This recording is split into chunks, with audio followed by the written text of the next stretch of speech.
साथियों नमस्कार। आज के इतिहास में हम लोग प्राचीन भारत के महाजनपद के बारे में बताने इस टॉपिक में हम लोग महाजनपद के जीवन काल, उनके पतन और उनके महाजनपद काल का पूरा इतिहास में 6ठी शताब्दी ईसा पूर्व से 4ठी शताब्दी ईसा पूर्व का समय बड़े शहरों के उदय, साहित्य के सृजन और शासक तथा शासित के बीच नए संबंधों के बनने का समय माना जाता है। 6ठी शताब्दी ईसा पूर्व से पहले अस्तित्व में आए जनपद आगे चलकर महाजनपद में परिवर्तित हो गए। यहाँ महाजनपद काल का इतिहास हिंदी में दिया गया है। महाजनपद काल ईसा पूर्व 6ठी से 4ठी शताब्दी तक था। इस काल में कुछ साम्राज्यों का विकास हुआ जिन्हें महाजनपद या महान देश कहा जाने लगा। बड़े शहरों का उदय हुआ, साहित्य का सृजन हुआ, शासक और शासित के बीच नए संबंध बने, कला कौशल में अभूतपूर्व वृद्धि हुई, धन धान्य की समृद्धि हुई, व्यापार वाणिज्य का उत्कर्ष सामने आया।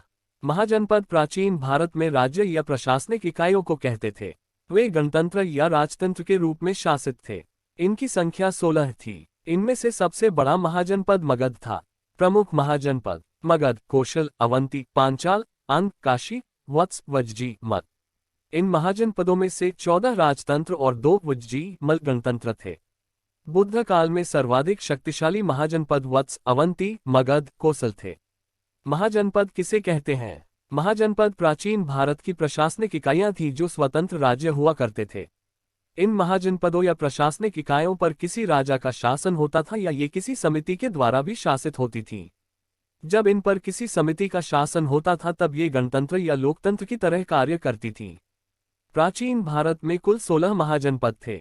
तारांकन 16 महाजनपद और उनकी राजधानियां तारांकन 16 महाजनपद। महाजनपद की राजधानी वर्तमान क्षेत्र 1 काशी वाराणसी 2 कौशल श्रावस्ती उत्तर प्रदेश और नेपाल का तराई क्षेत्र 3 अंग चंपा बिहार के मुंगेर और भागलपुर जिले 4 मगध पटना पहले राजगृह पटना और गया जिले 5 वज्जी वैशाली बिहार का वैशाली जिला 6 मल कुशीनगर पावा और कुशीनगर 7 चेदी सुक्तिमती या सोदीवती बुंदेलखंड 8 वत्स कौशाम्बी प्रयागराज और कौशाम्बी 9 कुरु हस्तिनापुर इंद्रप्रस्थ मेरठ 10 पांचाल अहिक्षत्र उत्तर पांचाल और काम्पिलियक दक्षिण पांचाल बुलंदशहर बरेली बदायूं पीलीभीत के क्षेत्र 11 मत्स्य विराटनगर जयपुर अलवर एवं भरतपुर 12 सूरसेन मथुरा 13 अस्सक अशमक पोटिक पोदनिया पोतली विंध्याचल के दक्षिण में गोदावरी नदी के किनारे 14 अवती उज्जैन और महिष्मती मालवा उज्जैन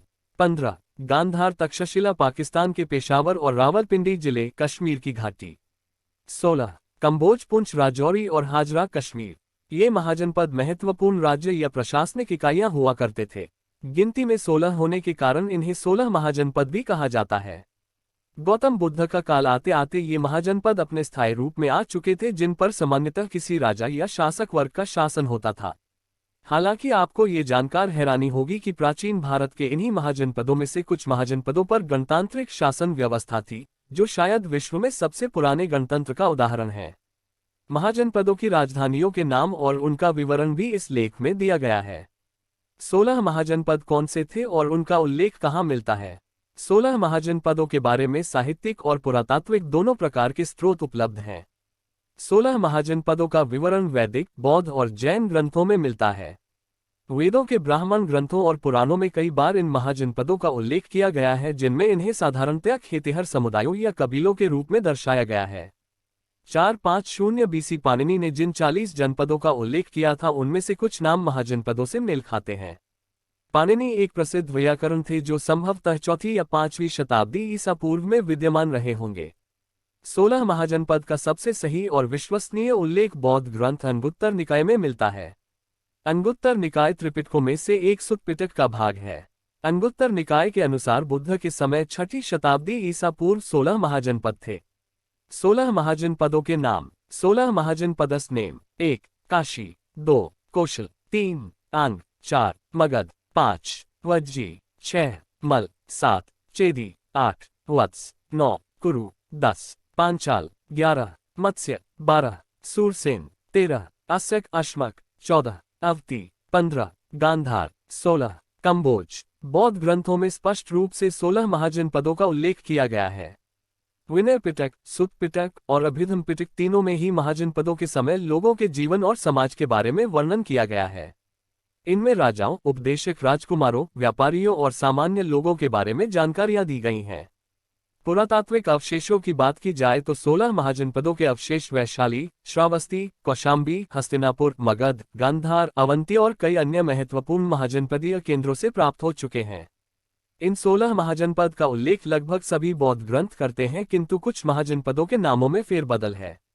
उदाहरण के लिए महावस्तु नाम का बौद्ध ग्रंथ जिन 16 महाजनपदों का उल्लेख करता है उनमें गांधार और कंबोज का नाम नहीं है। महावस्तु गांधार और कंबोज नाम के महाजनपदों के बदले पंजाब में सिवा और मध्य भारत में स्थित दर्शन नाम के महाजनपदों का उल्लेख करता है। इसी प्रकार वंग और मलय नाम के दो भिन्न महाजनपद का नाम जैन ग्रंथ भगवती सूत्र में उल्लेख किया गया है। जैन और बौद्ध ग्रंथों में उल्लेख किए गए महाजनपदों के नामों में भिन्नता का कारण ये हो सकता है कि दोनों संप्रदाय के लोगों ने अपने अपने धर्म के महत्व के क्षेत्रों को 16 महाजनपद में शामिल किया हो, किंतु ये महाजनपद संख्या में 16 थे, इस बात पर लगभग सभी ग्रंथ एकमत हैं।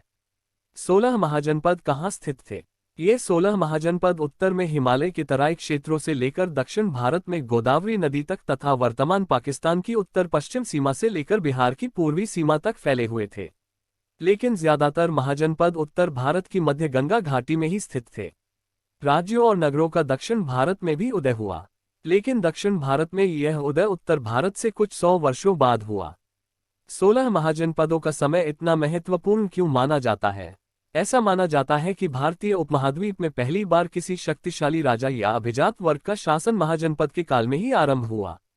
इनसे पहले छोटे छोटे जनपदों में शासक और शासित के बीच संबंध इस प्रकार से व्यक्त नहीं थे, किंतु 6ठी शताब्दी ईसा पूर्व से लेकर जनपदों में राजनैतिक, सामाजिक और आर्थिक विकास ने शक्ति और सत्ता की नई परिभाषाएं उत्पन्न की, जिनसे महाजनपदों का उदय हुआ।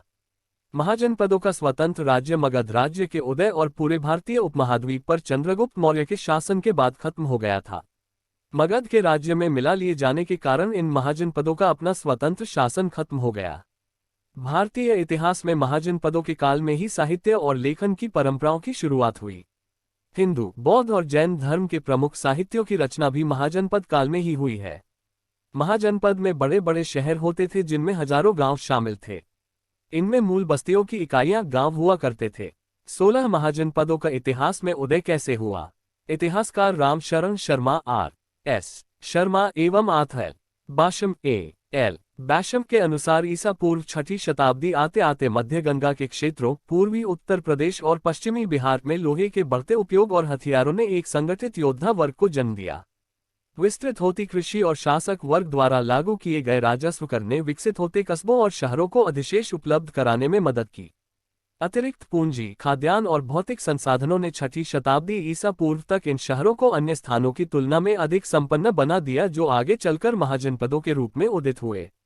धीरे धीरे इन नगरों में रहने वाले लोगों की एक विशेष पहचान बन गई, जिसके कारण ये एक प्रमुख केंद्र के रूप में उभरे।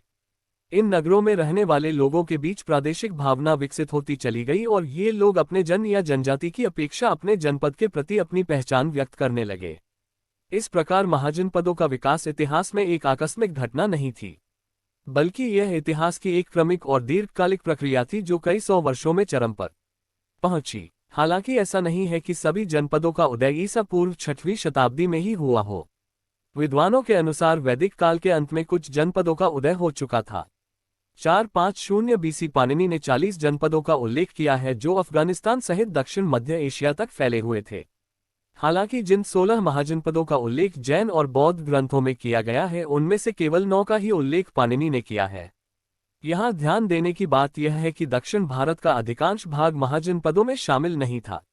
16 महाजनपदों की राजधानी, स्थिति, इतिहास, राजनीतिक स्थिति, समाज और शासन व्यवस्था के बारे में एक नजर डालते हैं। एक काशी महाजनपद का इतिहास। काशी महाजनपद की राजधानी वर्तमान वाराणसी हुआ करती थी, जो वरुणा और अस्सी नदियों के संगम पर बसी हुई थी। काशी महाजनपद के पश्चिम में वत्स महाजनपद और पूर्व में मगध महाजनपद स्थित थे।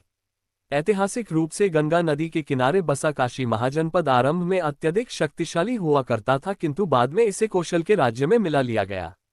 मगध के उदय के बाद काशी का राज्य भी अन्य महाजनपदों की तरह ही मगध साम्राज्य का हिस्सा बन गया और इतिहास में इसका स्वतंत्र राजनीतिक अस्तित्व समाप्त हो गया। अत्यधिक उपजाऊ भूमि के कारण काशी का इलाका घना बसा हुआ था और यह महाजनपद वैभव संपन्न था। काशी महाजनपद के व्यापार की सबसे खास बात थी सूती वस्त्र उद्योग। कपड़ों का व्यापार इस क्षेत्र की पहचान थी और आसपास के महाजनपदों के लिए भी शायद काशी से ही वस्त्रों का निर्यात होता था। साहित्यिक ग्रंथों से पता चलता है कि आरंभ में काशी के शासकों ने कौशल महाजनपद को जीत लिया था, किंतु भगवान बुद्ध का समय आते आते काशी के राज्य पर कौशल महाजनपद का आधिपत्य हो चुका था। उदाहरण के लिए कौशल के राजा प्रसेनजित ने काशी पर विजय प्राप्त की थी। इसी कारणवश काशी महाजनपद शक्तिशाली मगध और कौशल के राज्यों के बीच विवाद और संघर्ष का कारण बना रहा। बाद में काशी को मगध के शासक अजातशत्रु ने मगध के राज्य में मिला लिया। हरिवंश पुराण के अनुसार काशी नगर को पुरुरवा के वंशज राजा काश ने बसाया था। उन्हीं के नाम पर इस राज्य का नाम काशी पड़ा। इतिहास में उल्लेख है कि प्राचीन काल से ही काशी नगरी भगवान शिव के साथ जुड़ी हुई है और महाजनपदों के काल में भी यहाँ शिव की आराधना के संकेत मिलते हैं। हिंदुओं के साथ साथ बौद्ध और जैन धर्म के साथ भी काशी का संबंध है। काशी के निकट सारनाथ में बुद्ध का प्रथम उपदेश और धर्मचक्र प्रवर्तन विश्वविख्यात है। इसके अलावा काशी महाजनपद के इतिहास से जुड़ी एक अन्य महत्वपूर्ण घटना है जैन तीर्थंकर पार्श्वनाथ का जन्म। काशी महाजनपद में ही जैन तीर्थंकर पार्श्वनाथ के पिता अश्वसेन राजा हुआ करते थे। वे बनारस के राजा थे। काशी का उल्लेख अथर्ववेद में भी मिलता है। ब्रह्मदत्त काशी का प्रसिद्ध शासक था। दो कौशल महाजनपद पूर्व में सदानीरा और पश्चिम में गोमती नदी से घिरा हुआ था। कौशल नेपाल की पहाड़ियों के दक्षिण में स्थित हुआ करता था। भगवान बुद्ध की जन्मभूमि कपिलवस्तु और उसके शाक्य इसी कौशल महाजनपद के अधीन हुआ करते थे।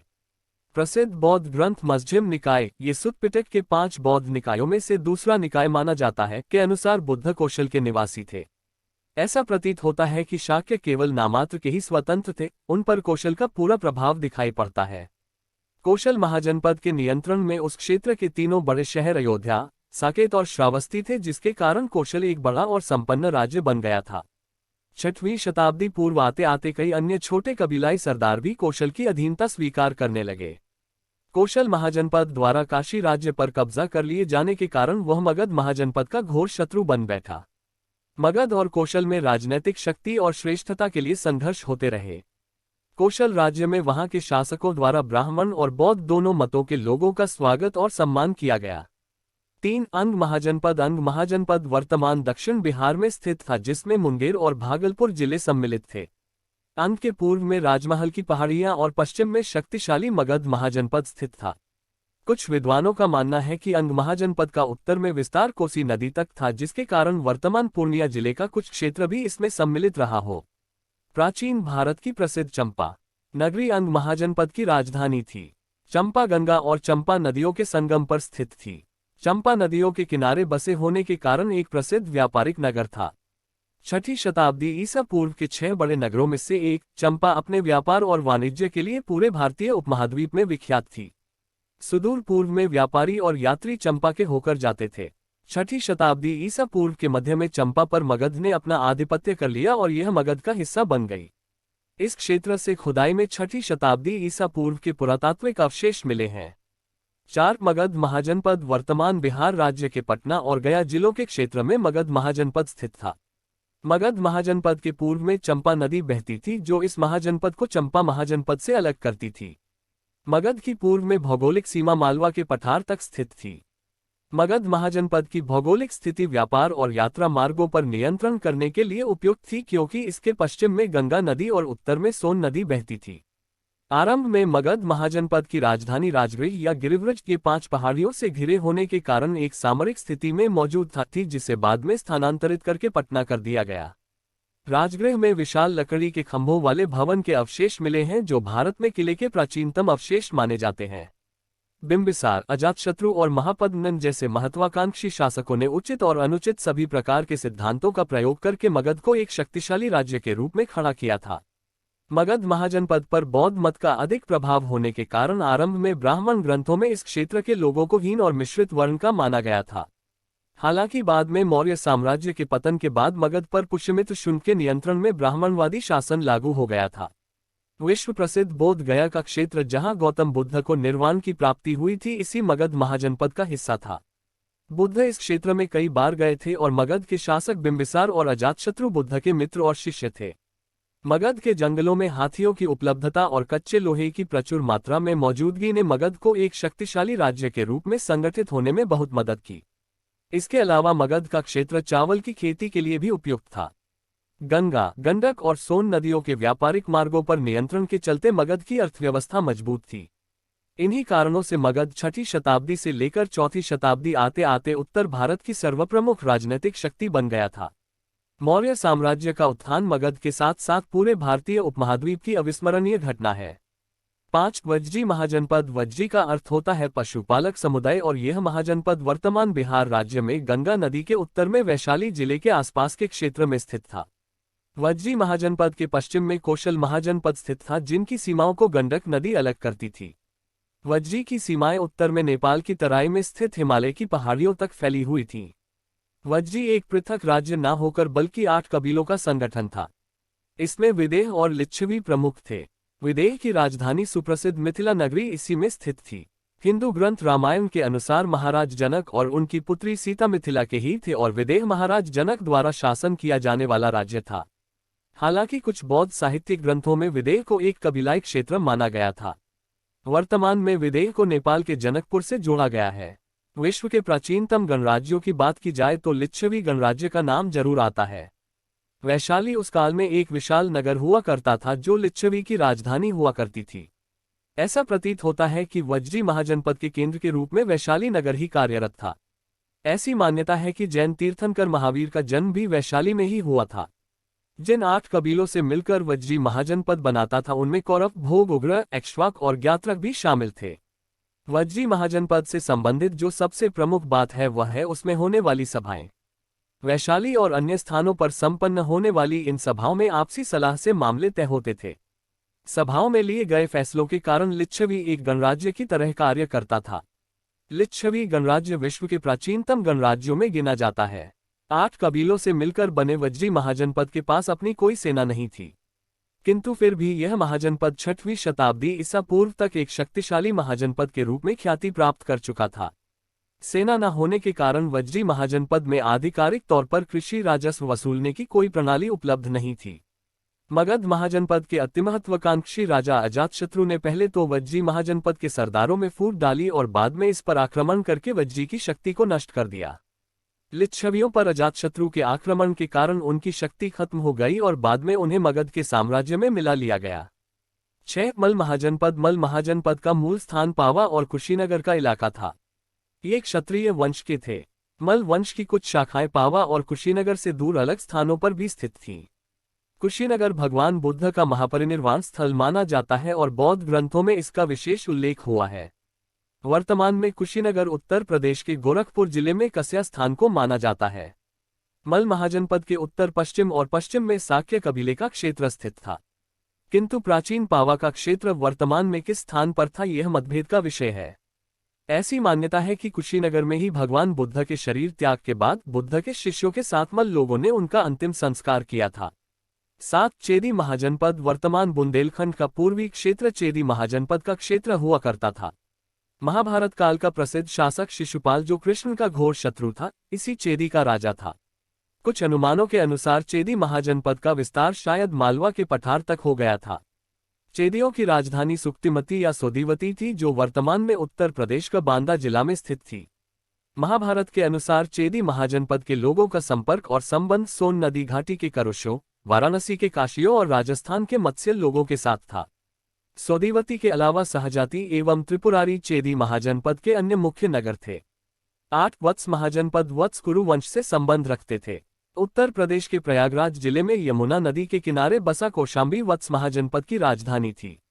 वत्स 6ठी शताब्दी ईसा पूर्व में सबसे शक्तिशाली केंद्रों में से एक था। आधुनिक प्रयागराज या इलाहाबाद के आसपास वत्स लोगों का निवास था। हालांकि कौशाम्बी को राजधानी बनाए जाने का पहला उल्लेख पुराणों में मिलता है। इस क्षेत्र में खुदाई के दौरान 5वीं शताब्दी ईसा पूर्व में मिट्टी की दीवारों के किले होने के प्रमाण मिले हैं। हिंदू पौराणिक उल्लेख के अनुसार पांडवों के वंशज निचक्षु ने हस्तिनापुर में अपनी राजधानी के बाढ़ में बह जाने के बाद कौशाम्बी को अपनी राजधानी बनाया था। 9 कुरु महाजनपद। कुरु महाजनपद दिल्ली और मेरठ के आसपास स्थित था, जिसके शासक महाभारत काल के राजा युधिष्ठिर के वंशज माने जाते हैं। कुरु वंश के बारे में सबसे अधिक विवरण महाभारत महाकाव्य में मिलता है, जहां कौरवों और पांडवों के बीच संघर्ष और अंत में वासुदेव कृष्ण की देखरेख में पांडवों की विजय का उल्लेख किया गया है। हालांकि कुरु महाजनपद के पूरे भूभाग पर किसी एक राजा का नियंत्रण नहीं था, क्योंकि अलग अलग विवरणों में कुरु की राजधानी के रूप में अलग अलग राजनीतिक केंद्रों का नाम आता है। हस्तिनापुर, इशुका और इंद्रप्रस्थ जैसे शहरों का नाम बार बार कुरु राज्य की राजधानी के रूप में उल्लेखित किए गए हैं। विद्वानों का ऐसा मत है कि इन सभी शहरों पर शायद अलग अलग राजाओं का शासन था, जो एक केंद्रीयकृत राजनीतिक शक्ति का हिस्सा रहे हों। महाभारत काल में हुए महान युद्ध को पहले केवल मवेशियों और सरदारों या छोटे राजाओं के युद्ध के रूप में दर्शाया जाता था, किंतु अभी हाल ही में पश्चिमी उत्तर प्रदेश के बागपत जिले में स्थित सिनौली में हुए खुदाई में मिले 4000 वर्ष पुराने युद्ध में इस्तेमाल होने वाले रथ, तलवार, भाले इत्यादि ने ये साबित कर दिया है कि भारत में भी 4000 से 5000 वर्ष पहले बड़े राजाओं का अस्तित्व था, जो युद्ध में उच्च स्तर की प्रणाली विकसित कर चुके थे। सिनौली की पुरातात्विक खुदाई ने महाभारत के समय को और अधिक प्राचीन होने के स्पष्ट संकेत दे दिए हैं। यह क्षेत्र कुरु वंश के राजाओं के अंतर्गत आता था। 10 पांचाल महाजनपद, पांचाल वंश का उल्लेख भी महाभारत काल से ही मिलने लगता है। पांचाल महाजनपद वर्तमान बुलंदशहर, बरेली, बदायूं, पीलीभीत इत्यादि के क्षेत्र पर स्थित था। इस क्षेत्र को रुहेलखंड और मध्य दोआब के कुछ भागों के रूप में चिन्हित किया गया है। पांचाल कुरुओं के निकट संपर्क में थे, जिसका अंदाजा इस बात से लगाया जा सकता है कि पांचाल देश की राजकुमारी पांचाली या द्रौपदी का विवाह पांडवों से हुआ था। पांचाल वंश 2 भागों में विभक्त था, उत्तर पांचाल और दक्षिण पांचाल। इन दोनों को भागीरथी नदी अलग करती थी। अहिक्षत्र उत्तर प्रदेश के बरेली में स्थित उत्तर पांचालों की राजधानी थी, जबकि दक्षिण पांचालों की राजधानी काम्पिल्या थी। बाद में पांचालों का पृथक अस्तित्व लुप्त हो गया और वे दूसरे महाजनपदों के उदय के साथ ही नष्ट हो गए। 11 मत्स्य महाजनपद। मत्स्य महाजनपद का क्षेत्र वर्तमान राजस्थान राज्य के जयपुर, अलवर और भरतपुर जैसे जिलों में फैला हुआ था। मत्स्य महाजनपद की राजधानी विराटनगर थी। भारत के पश्चिमी क्षेत्र में बसे इस महाजनपद का नाम इस राज्य के संस्थापक विराट के नाम पर पड़ा था। विराटनगर महाभारत काल का वही प्रसिद्ध नगर था जो पांडवों द्वारा अपने अज्ञात वर्ष में छिपने के लिए उपयोग किया गया था। यह क्षेत्र पशुपालन, विशेषकर गायों के पालन के लिए अधिक उपयुक्त था। इसी कारण से महाभारत काल में कौरवों ने विराटनगर पर आक्रमण करके गायों का हरण किया था। हालांकि इस क्षेत्र में कृषि की प्रधानता होने के कारण मत्स्य एक राजनीतिक शक्ति के रूप में उभर नहीं सका, इसलिए इसे मगध के साम्राज्य में मिला लिया गया। अक्सर पूछे जाने वाले प्रश्न। 1. 16 महाजनपदों में कौन सा महाजनपद सबसे शक्तिशाली था?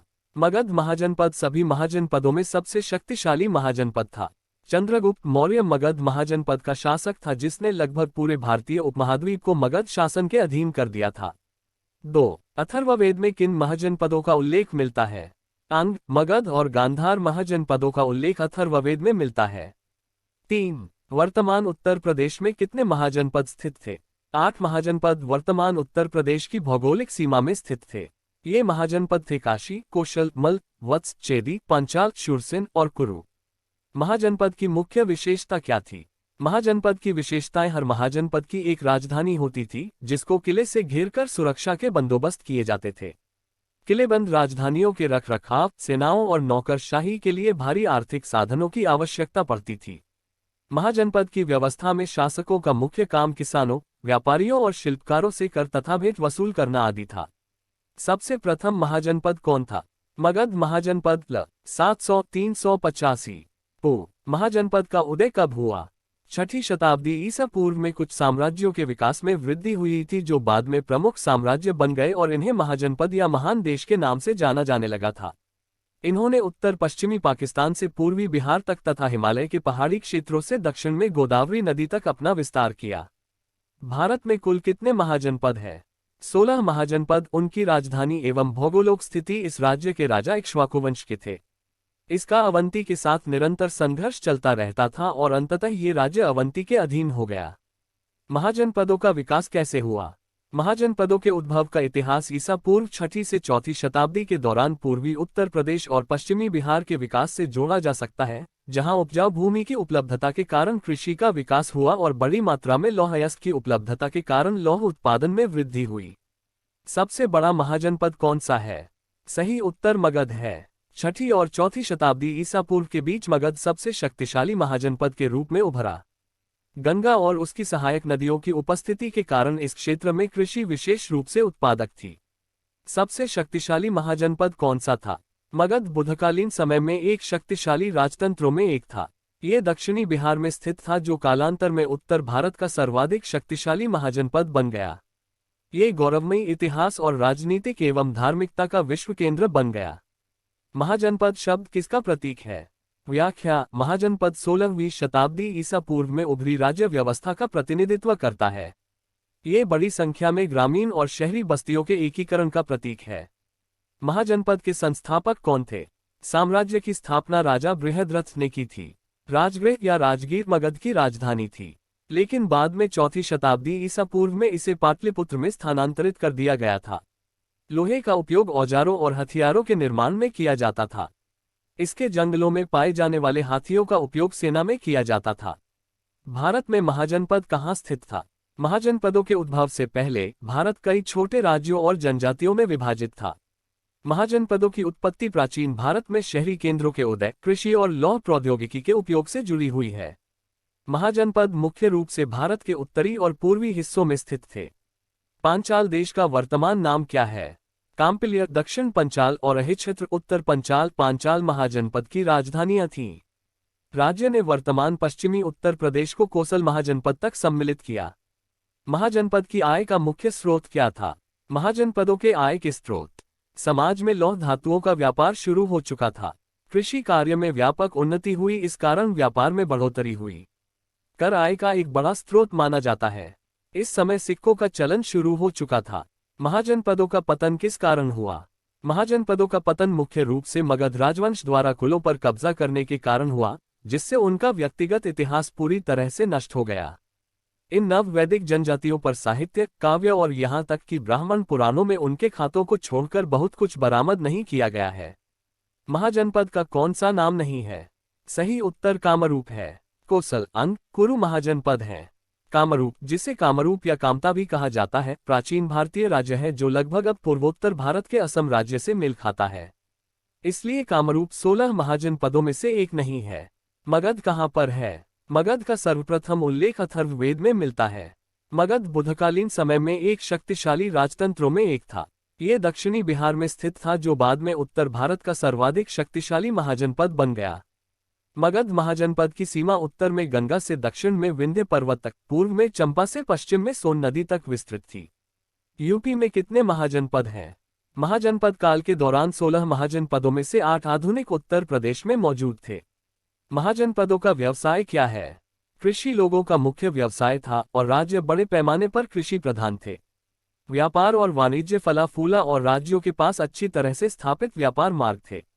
सिक्के, राज्यों ने अपने सिक्के ढाले, जिनका उपयोग व्यापार और वाणिज्य के लिए किया जाता था। जनपद और महाजनपद में क्या अंतर है?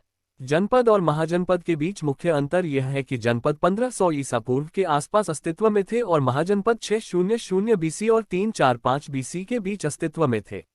जनपद वैदिक भारत के सबसे शक्तिशाली राज्य थे। ये प्रकृति में राजशाही थे, जबकि महाजनपद मुख्य रूप से कुलीनतंत्रीय थे।